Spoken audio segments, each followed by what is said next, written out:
Well, hello and welcome to today's workshop, which is going to be a very exciting one because today we are talking about AI resume writing, the do's and the don'ts. I guess I'd love to know, have you been using AI in your work? Have you been using it in your home life? What have you been using it to do? I've certainly started to spend quite a bit of time on AI over the last couple of weeks in particular.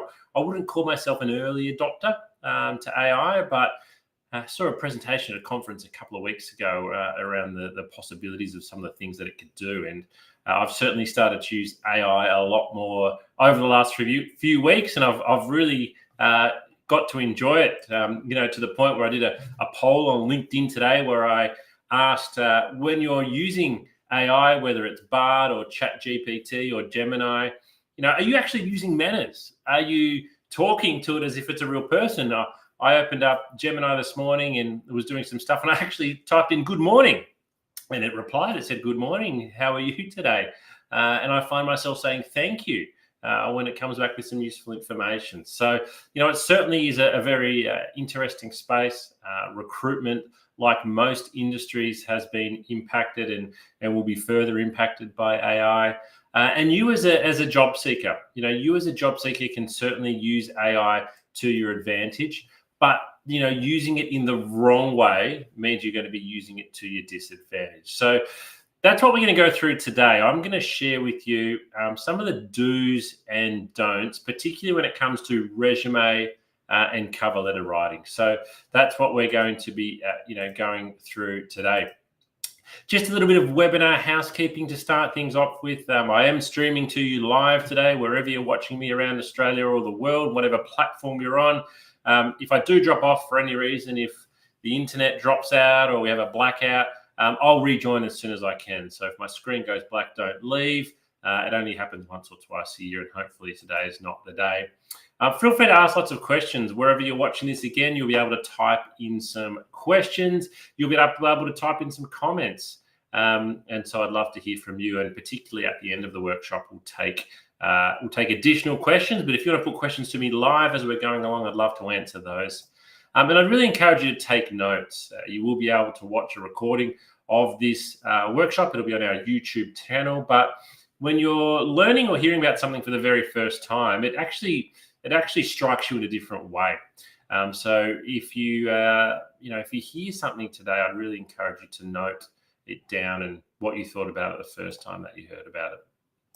But a little bit about me, your presenter. My name is James Whitcomb. I'm a director at a recruitment agency called Smart Recruitment, where I've been since 2005. In November this year, I'll hit my 19th year at Smart Recruitment.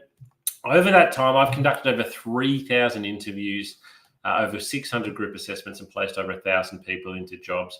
I would have read well over 100,000 resumes, might even be 200,000 resumes. It's really hard to tell. I've seen wonderful resumes. I've seen terrible resumes. I've seen great candidates with terrible resumes and terrible candidates with great resumes. And I've certainly learned, how to help coach and guide individuals to create a resume that stands out and gets attention.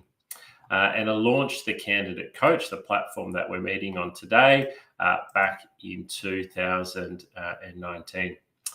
I was at a conference recently. It was at a recruitment conference for the RCSA, which is the Australian Association of Recruiters, and there was a presentation from one of the major job boards, and I won't say who it was, but they shared this stat, which is really, really interesting, that by 2025, which is only a couple of months away from now, 50% of resumes will be AI generated that are on that platform. So that really got me thinking. We're not just talking about a small, technologically advanced, tiny proportion here. We're getting towards 50% of candidates are going to have resumes that are AI generated. And so what that really means is that a lot of you out there are probably playing around with AI at the moment and trying to find ways, to best use it to make sure that it's working really well for you. And to make sure as well that you're doing what you think is right in terms of putting forward an application that is that is going to work best for you. So what we're going to do today is, we're going to talk about, all right, we've got this great tool. It's a bit like the internet, right? It's a great tool. We can use it kind of for good, that can help us, or we can use it in a way that's going to be unhelpful. And so many candidates, I think, are a little bit unsure around how AI is going to help them with their resume and cover letter. I think we've already had, a couple of waves of people, just getting ChatGPT to completely rewrite their resume and to completely rewrite their cover letter. And in many ways, that hasn't been working because, while it might seem like a good idea at the time, it's not appropriate. It's not customizing applications yet in the way it should be, mostly because people aren't putting in many of the good prompts. So what we're going to do today is we're going to talk about resume basics, because we can't get to how you can use AI on your resume without first going through the resume basics. So I want to fairly quickly go through my normal resume coaching workshop. And then at the end of that, I'm going to tell you the 5 resume do's and the 5 resume don'ts for using AI. And I'm actually going to jump into Gemini, and I'm going to show you how you can use Gemini to better match your resume to a job ad, and how you can better write a cover letter using AI to match a description. So stick with me because we're going to be going through some of those basics first. But I'd like to start off with a question. I'd like to ask you a question. How long do you think a recruiter actually spends reading your resume? Now, you yourself will have spent a lot of time on your resume. It might be a document that you spent 10, 20 hours on over the last couple of weeks. It might be a document for many of you that you've been working on for years, and you continually update it and you make changes there. You find that job online that's really interesting. You submit your resume and you send it off. How long do you think somebody spends looking at the resume? Let's have a look and see what the answer is. 7 seconds. So eye tracking study shows that 7 seconds is the average amount of time that your resume is viewed. Now, I don't want you to think that every resume is viewed for 7 seconds. Don't get me wrong here. But what the article shows is it's at that 7 second point where the person reading your resume decides whether to keep going and go deeper into your resume, or literally move on to the next one. So you've got 7 seconds there really to make an impression. So that's something that I just want you not necessarily to keep at the back of your mind. You need to keep this at the front of your mind whenever you're designing your resume, because if it doesn't draw attention and get a good response in the first 7 seconds, then no one's going to read any further. So let's have a little bit more of a detailed look at what this article said. So recruiters spend, and I'm looking over here because this is my share screen. Second dot point, resumes that succeeded in capturing the recruiter's attention featured simple layouts. So I want to keep things simple with clear sections and heading titles. Resumes organized by the E or F pattern reading tendencies also did well. So the E or F pattern, I want you to imagine a whole sheet of paper and a really big capital E that takes up the whole page. So, or a really big capital F that takes up the whole page. What that means is all of the, the key points are coming off from one side. That's the E or F pattern. Especially when they utilize bold titles and bulleted accomplishments. So we want it well-spaced, well-organized, bold title, bulleted accomplishments, well-sectioned. Resumes that did not fare well were hindered by cluttered layouts, a lack of white space on the page. So we do want some white space, multiple columns and long sentences. A lack of section or job headers also turned off recruiters, as did text that didn't flow or draw the eye down the page. So there's quite a little bit, isn't there, really, in those couple of dot points there. So I want you to have a quick think and ask yourself, is that my resume? Is that how I've laid out my resume at the moment? Do we have bold headings and bulleted accomplishments? Is it simple and easy to read? Because when we go back to that 7 second rule that is actually happening, you need for that information to be able to jump off really quickly. So you need the recruiter to be able to look at your resume and find the key information that you want them to see very, very easily. what this particularly means for me is that your first page is worth 99% of your resume. I actually don't mind whether your resume is 1, 2, 3, or 4 pages. What I really care about is making sure that page number 1 is where you focus pretty much all of your attention, because there's no point having the good information on page 2 because no one's getting to page 2 inside of 7 seconds. And if you put the good information on page 2, nobody might even get to it or know what you've achieved. So let's actually talk about what is a resume. Well, a resume is a factual account of your employment and study history. We say factual because it's got dates and times and locations and events, but it also needs to highlight your skills and your abilities and sell you. Your resume has to sell you. Sell, sell, sell. So what I'd really like to get across to you now is the importance of your resume being, it's basically a marketing document. Your resume is, it's an advertisement for you. It needs to really highlight everything that's good about you.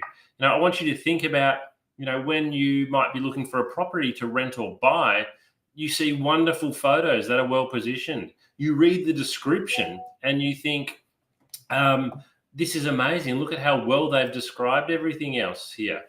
So what you need to do is to think of your resume in that way. This is an advertisement for you. When you drive past a bus stop and you see an advertisement, that's your resume. When you see a billboard, that's your resume. When you see an ad online, that is your resume that you need to change your mindset away from it's just black words on white paper to it's an advertisement. It needs to sell you, and it needs to want somebody, the reader, to pick up the phone and give you a call. So let's talk a little bit more about that then. Well, that's my question to you. If you're watching this today, have a think. Does your resume actually sell you? Is it highlighting the very best achievements that you've made? Is it highlighting the best parts of your employment history, the best parts of your study history, the best parts of your extracurricular activities? Can I read your resume and know what your achievements and greatest moments in your career have been to date? And are they on the front page? And can I read them in the first 7 seconds? If the answer is no, then we've got some work that we need to do. Your resume is you on paper. It's an advertisement for you. It needs to promote you. It needs to sell you. So if I can only get one message across to you today, because I know that in the second half we're focusing on using AI, this is what your resume needs to be. And I see far too many resumes that do not sell the candidate. And when I then maybe interview the candidate, I find out all this other information that is wonderful, but it wasn't on their resume and they probably only got through to interview based on a fair bit of luck. Let's remove the luck out of it and let's get your resume back to selling you. So stop thinking of your resume as a dry, boring academic document and start making it come alive and highlight how very good you are, because you deserve it. And importantly, it's a fluid document. So what I mean by that is your resume does not stay the same for more than one job application. And I'll talk about this at the end, but it's important to mention up front, you've got to customize and tailor your resume for every single application. Now, you might be thinking, but James, I'm just applying for customer service jobs. They're all the same. Well, they're not. Every single one of those jobs is different in many ways. First of all, there's a different employer every time. Every job will have slightly different skill set. Every advertisement will actually highlight 2 or 3 things different to every other advertisement. So you need to tailor your resume for every application. And if you are sending out the same resume for multiple vacancies, then you are not doing it very well and you're not going to have a very good success rate and you're wasting your time. All right, so let's talk about the first step. So the first thing that we need to talk about is basic resume structure. So before we get into talking about how we can use AI to write our resume and some of these other fancy things, we need to have the basic structure right. We need to have the structure is kind of like the recipe. And if you don't have the recipe right, then it doesn't matter what we cook with, it's not going to taste very good. I'm not going to go into a huge amount of detail here, but as you can see here, I'm going to share with you a couple of images of basic resume structure. So what you can see here from this example resume, and a lot of it comes back to that initial article we read, that capital E or capital F pattern. Lots of things coming off, the left-hand side there. So what I like about this resume is we've got the contact details up top. We've then got 3 bold headings. So quite easily, it's quite easy for me as the reader of the resume to read this resume. I can see it goes summary, education history. And then importantly, sort of towards the bottom here, and this is just a template, and you can use this template on our Candidate Coach platform, is we've got achievements on the first page down towards the bottom there. We need to get our achievements very front and center on the first page of our resume. So it's not overly complicated here. As I said, it's basic resume structure. Let's have a look at another one. And again, this is another one that I've created, slightly different. Down the left-hand side here, we've got name, contact details, and then some skills and attributes. But again, as you'll see throughout the resume, we've broken it up with bold heading, with bulleted points, and with different sections, so it's easy to read. Because most recruiters, the first thing they're going to go straight to is your employment history and look at what your most recent job is, because that helps to most easily give me a sense of understanding around your suitability for the job. So it's great to list skills and attributes. It's great to list an introduction. But the first thing most recruiters' eye is going to go to is your most recent employment.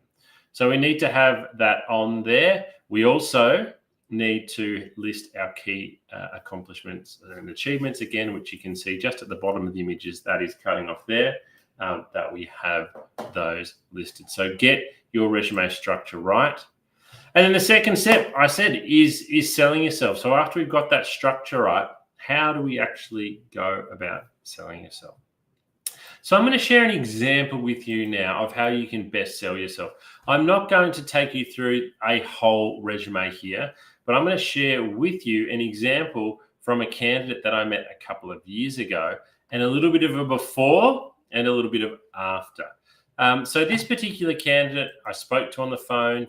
She'd applied for a sales role with me. And this is how, at the time, she described her experience. She said she was a sales representative, and I've removed the name of the company there. We're just calling them ABC. And she was a sales representative for pretty much 3 years. Now, if you recruit salespeople, 3 years is a really good tenure because sales is a tough job. So pretty much based on the fact that she'd been doing the one sales job for 3 years, that kind of got her through to the phone interview stage.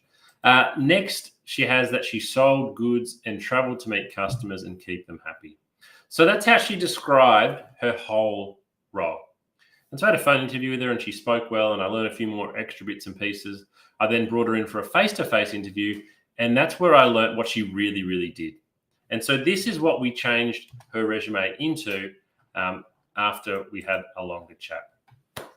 So the first thing you'll see there is we've got bold headings. So we've got primary responsibilities, and then we've got achievements.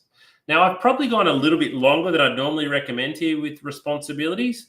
We've probably got 9 there. I'd probably recommend 6 or 7 now. So maybe not as many as we've got here. But you'll see we've called it primary. We can't list every responsibility here. You just really, really can't. What you need to make sure you're listing on your resume are the responsibilities that are most relevant to the job you are going to.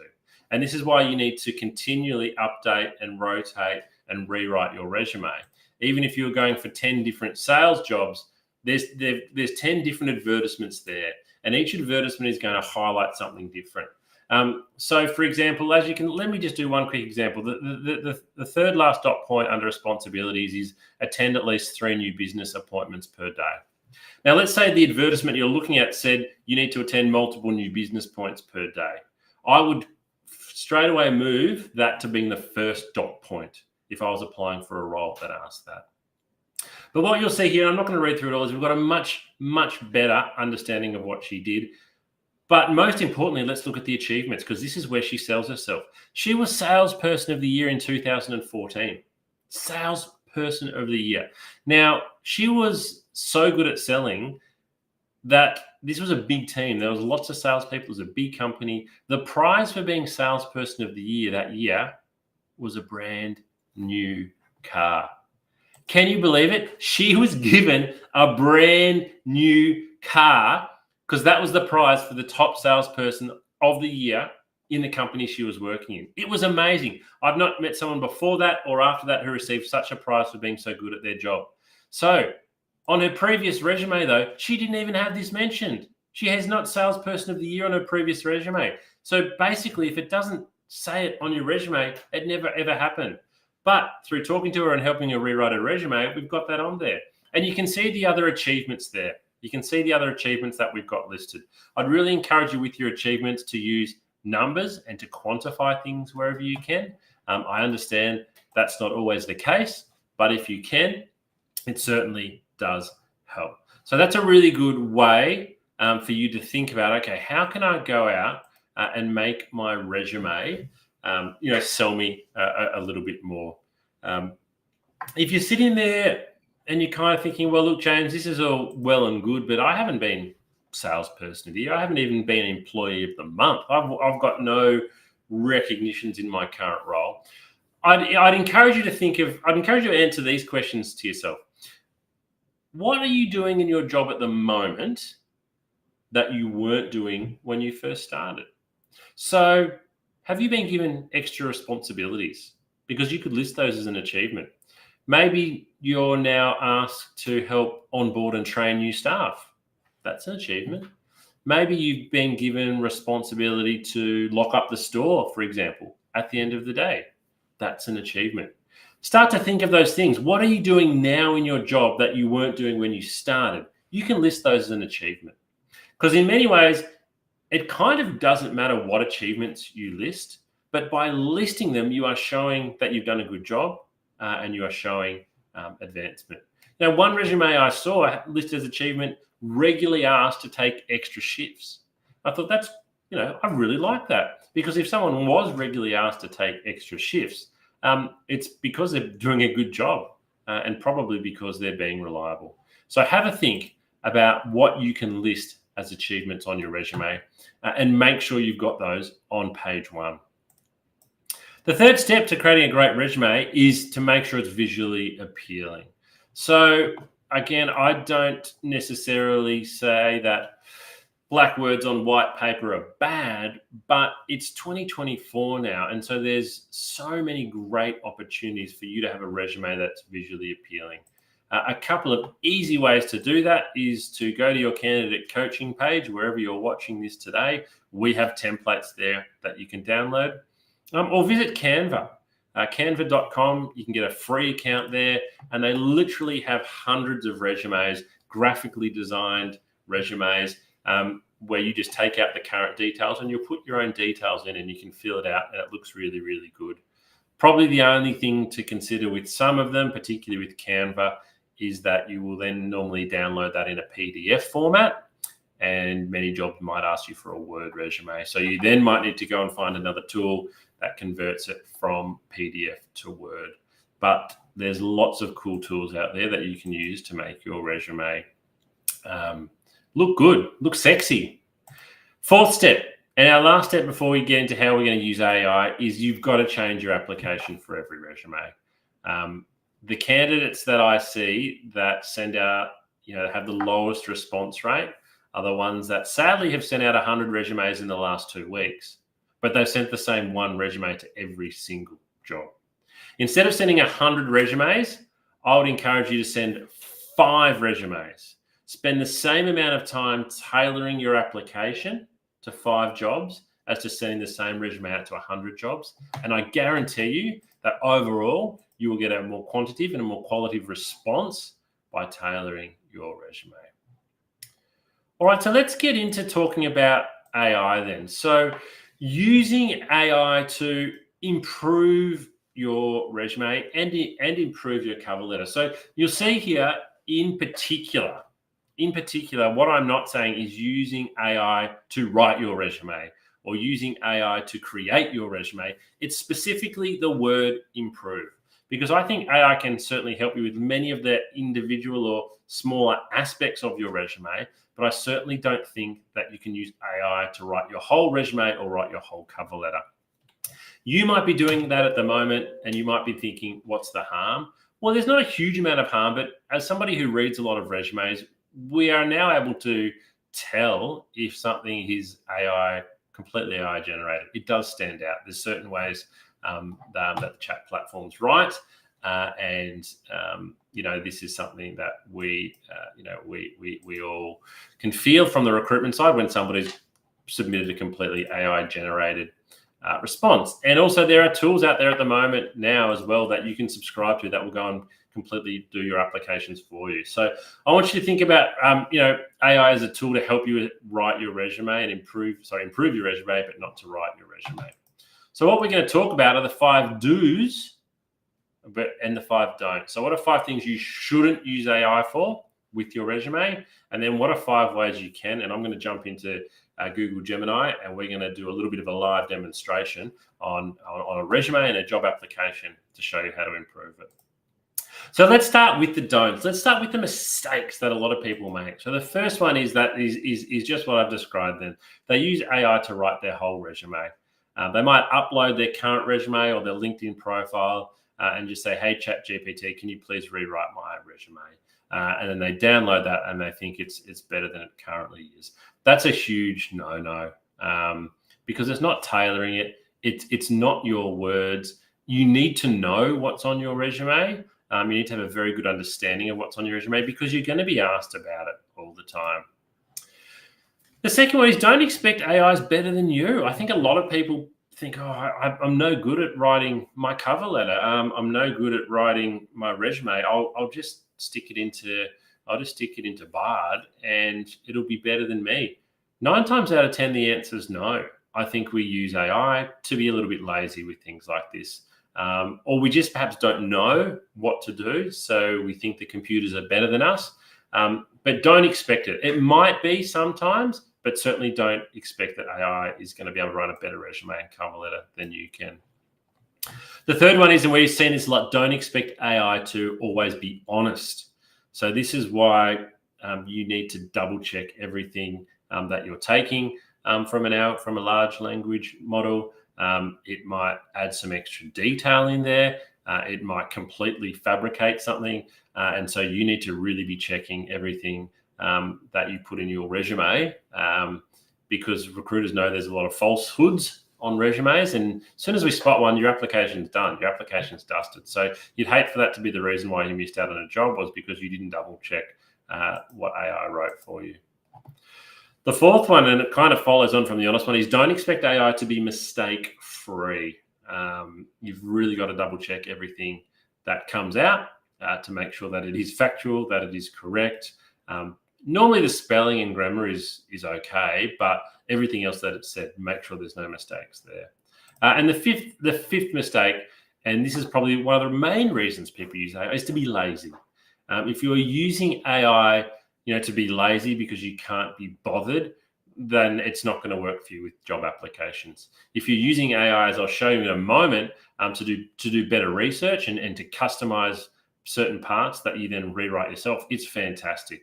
But it is a tool to assist you, like say a Canva is, like a spell check is, but it's not something that you should be relying on to replace you. And if you're viewing it that way, it's going to be no good.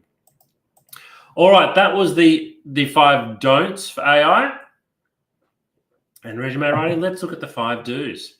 So the first one is, do use AI for initial guidance. So what do I mean for initial guidance? Well, we're going to jump out of my PowerPoint presentation now, and we are going to, as you'll see on my screen here now, I've logged into Gemini, and what I'm going to do in this demonstration is I'm going to ask Gemini, to give me some guidance on the suitability of my resume compared with an advertisement. So what I want to show you, and I've saved this one earlier, I've just got to find it now, is we're just going to jump onto Seek, and we are going to go, where do I find my saved jobs? Here we go. So there's a job on Seek at the moment. It is a store manager role, a retail store manager role for the Reject Shop in Waverley, which is in Melbourne.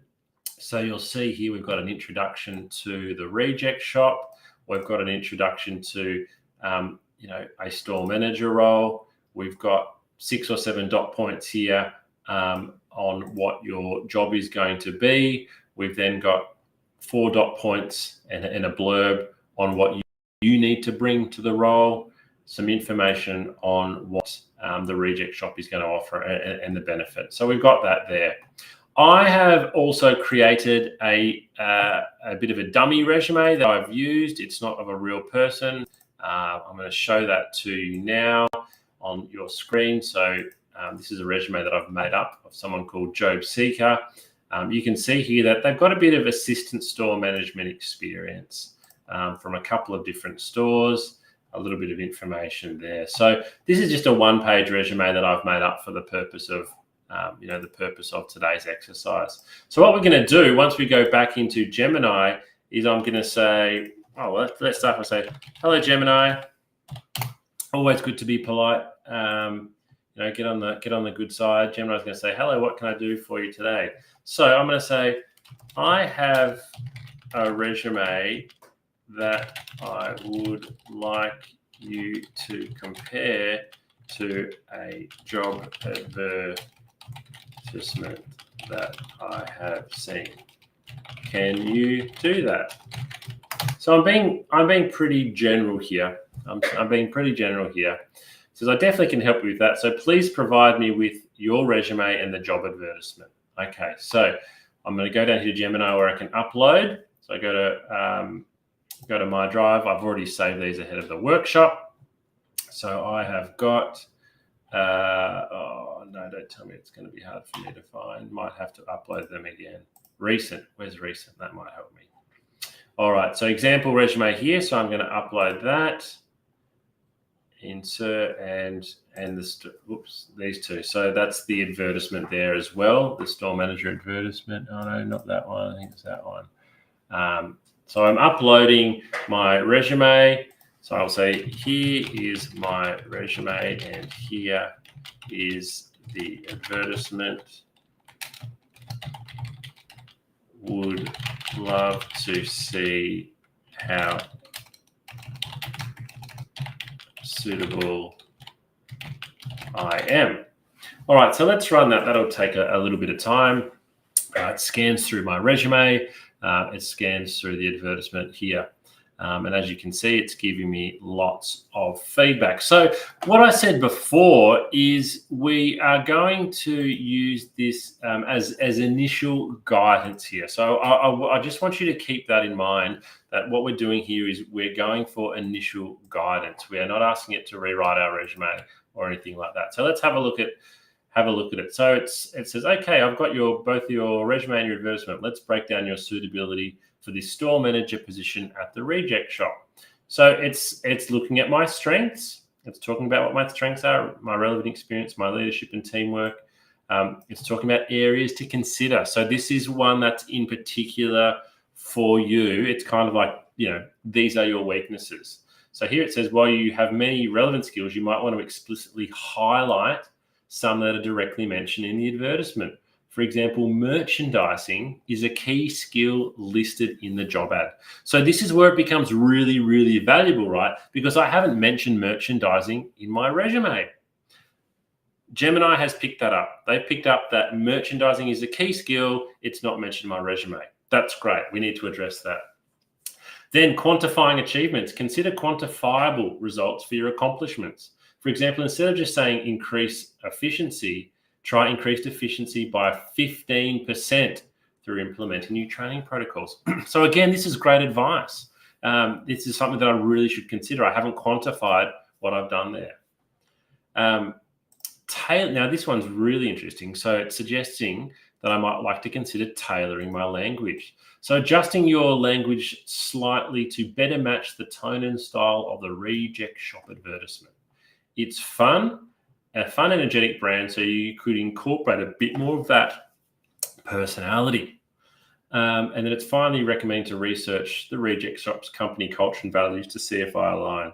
It's given me, some bit of an overall feedback and then some next steps as well. So, and that's a bit of a reminder of what we've done there. So we've got some really great information there, some really, really good tips for things that I can for some things that I can do.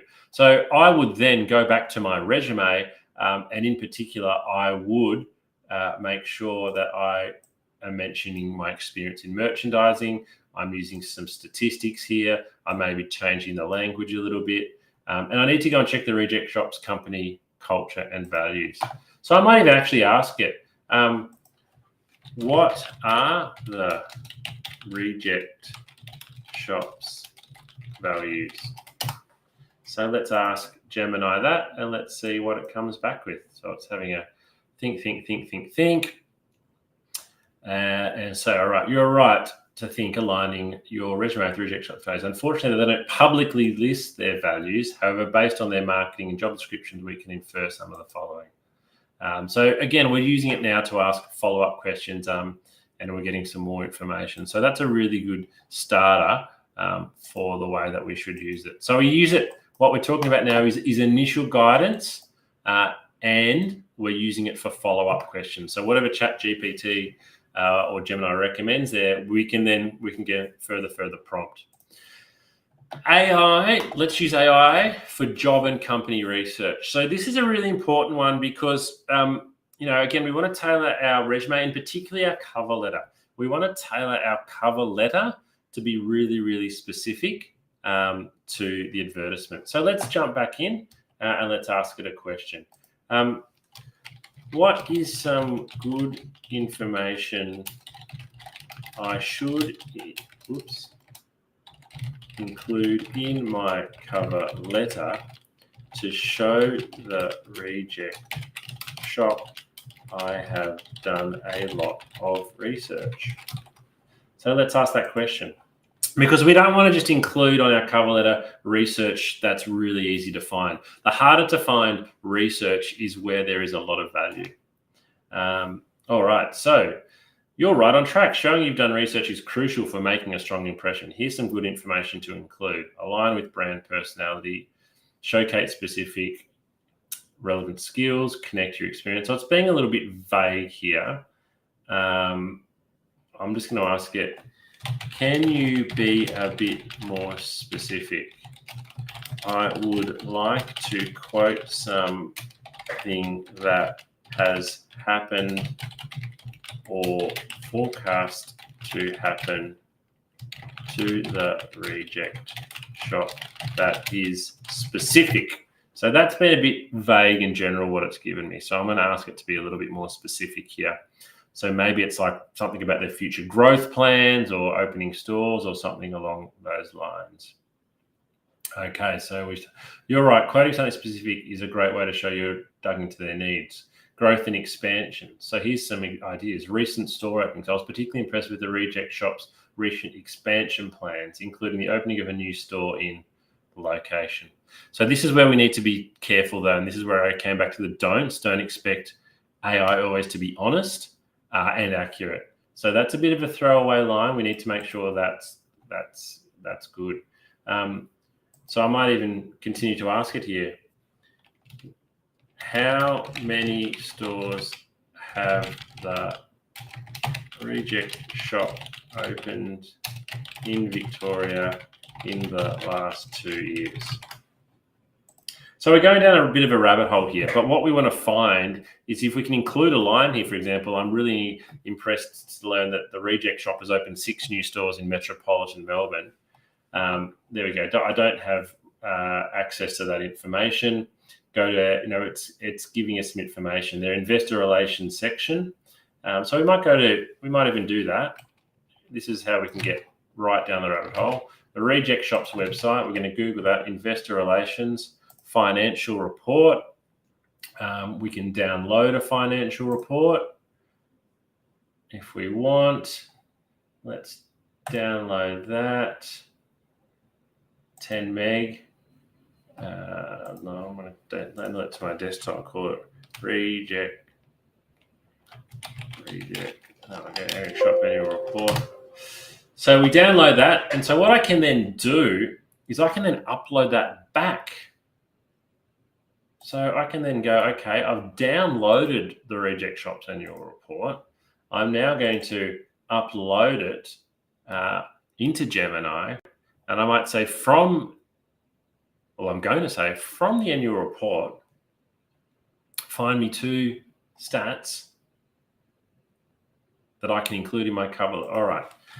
From the attached annual report, find me 2 interesting pieces of information that I can include in my cover letter to show I have done great research. All right, so what's going to happen now? I've got to wait for it to, sorry, it's still extracting. And sometimes this is where it can be a little bit time consuming because we have uploaded a 10 megabyte file. I think it was, although I've still got it here. So it's 71 pages. So we're going to ask Gemini to go through 71 pages here once it's uploaded it, and yeah, come back with 2 interesting pieces. There we go, it's uploaded. So let's run that. So while that runs, let's jump back into the slideshow and talk about some more of those do's. So what we're doing now is we can use it really, really well for company research in particular.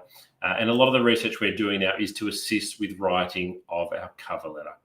We have another whole workshop on how to write cover letters. I'd encourage you to go away and watch. But what we're doing right now is asking for some of that specific information. So let's jump back and see what it's found for us. All right. Okay. Here are 2 interesting pieces of information you could use: growth and expansion. All right. So it's actually given us a direct quote here, which we can use. I was impressed by the Reject Shop's commitment to expanding its store network, particularly in light of their recent opening of 17 new stores and plans to go an additional 15 to 20 in 25. My experience in, mention your own skills here, blah, blah, blah. So this is great information, really, really good. But what we need to do is we need to then go away and rewrite it in our own language. So that sounds very much AI written. So we've got the facts there that we know 17 new stores and plans to open another 15, 20. Take that out, put it into your cover letter and rewrite it yourself. So we're getting some really good information here. Copying and pasting it will be a mistake because it sounds very very AI written, but that's the goal there. If I read a cover letter and a candidate says, I read the company report and I saw the information you can see now, I'm calling them straight away because I'm thinking they've done a lot of research here. So that's a particular level that would really encourage you to get to. And then the final one, which I think we're giving a good example of here, is we want to use AI to find a point of difference. You need to make your application stand out, whether it's your cover letter or your resume. We want it to have a great point of difference. So some common resume questions before we finish up. How long should my resume be? Well, I don't mind. Whether it's 1 page, 2 page, 3 or 4, I wouldn't recommend any more than 4. But it doesn't matter if it's 1, 2, 3 or 4 unless the first page is good. All of your attention needs to go into page 1. Should I include a photo of myself on my resume? So I've talked to you about the fact that your resume is a sales document. It needs to sell you. It needs to market you. It needs to promote you. Do you think putting a photo of yourself on your resume sells you? I can't answer that for you. You need to make your mind up there. What you do need to be conscious of, though, as soon as you put a photo on your resume, you are inviting all different types of conscious and unconscious bias. People are going to judge you on your appearance. So you need to decide in many ways, does your photo help to sell you? Does it help to market you? Does it help to promote you? It's an individual decision. I'm not here to tell you there's a right way and a wrong way. Should I include references or academic transcripts on my resumes? References, yes. You could just the contact details. Maybe if I see down the bottom someone's listed the name of their reference and their position and their company, I think that's a strong sign that they're going to get a good reference. Academic transcripts, no, not unless you've been asked specifically in the advertisement. And do I include every job that I've ever worked in? My answer here is no, you don't need to. I would say you don't really need to go too much back more than 10 years. You can still list those jobs if you want, but you don't need to go into great detail. It might just be the job title of the company and the particular years. So the summary today for resumes, you need to sell your skills, your experience, and your achievements. You need to make it easy to read. If it's difficult to read, people won't read it. It should be visually appealing, and it's okay to be bold and try and stand out. And finally, your resume must be tailored for every single role. So that's the end of today. We'll stop the recording in a moment, but happy to hang around here. If anybody's got any questions, please feel free to type them in now. But it's been great having you join me today. I hope you've learned a little bit about resumes and how you can use AI to improve the quality of your applications. We'll run this workshop again soon, partly because AI keeps advancing, and I think in 3 and 6 months' time, it'll be even more capable.